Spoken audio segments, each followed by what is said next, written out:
না বা ময়দা না থাকলেও 1 বাটি গমের আটা থাকলেও এই জিলিপিটি খুব কম সময়ের মধ্যে বাড়িতে বানিয়ে নিতে পারেন।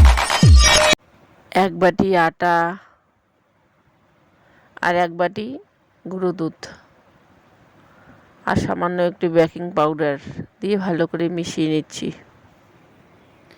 ভালো করে মিশিয়ে নিয়ে 2 চামচের মতো ঘি দিয়ে ভালো করে ময়াম করে নেব।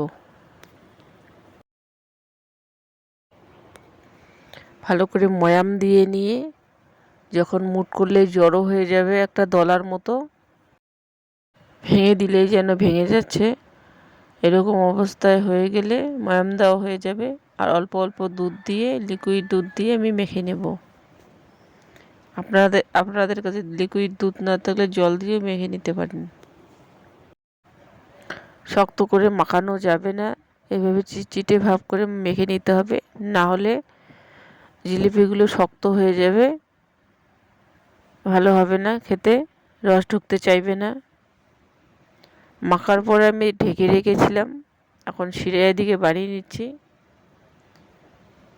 ওই বাটিতে 1 বাটি চিনি, 2 বাটি জল দিয়ে একটা পাতলা শিরা বানিয়ে নেব।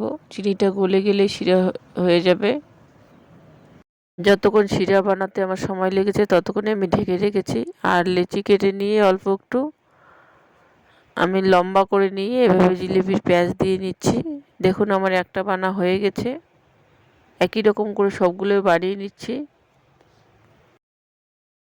এদিকে ভাজার জন্য তেল দিয়ে নিচ্ছি। কড়াইতে আগেই তেল বসিয়ে দিয়েছি, একদম লো আছে। জিলিপিগুলো ছাড়ার সাথে কিছুক্ষণ পরেই ভেসে উঠেছে। এখন চুলার আঁচটা বাড়িয়ে দিয়ে জিলিপিগুলোকে উল্টিয়ে পাল্টিয়ে লাল করে ভেজে নেব। কালার চলে এসেছে, এর থেকে একটু বেশি কালার করে ভেজে নিতে হবে আমার। এই অবস্থায় আমি এখন নামিয়ে নিব। নামিয়ে গরম গরম শিরাতে দিয়ে দিব। অবশ্যই এই আটা দিয়ে এই রেসিপিটি ট্রাই করবেন। ভিডিওটি ভালো লাগলে লাইক, শেয়ার, সাবস্ক্রাইব করবেন।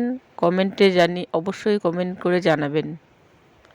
নমস্কার, ততক্ষণ ভালো থাকবেন, সুস্থ থাকবেন। দেখা হচ্ছে পরের ভিডিওতে।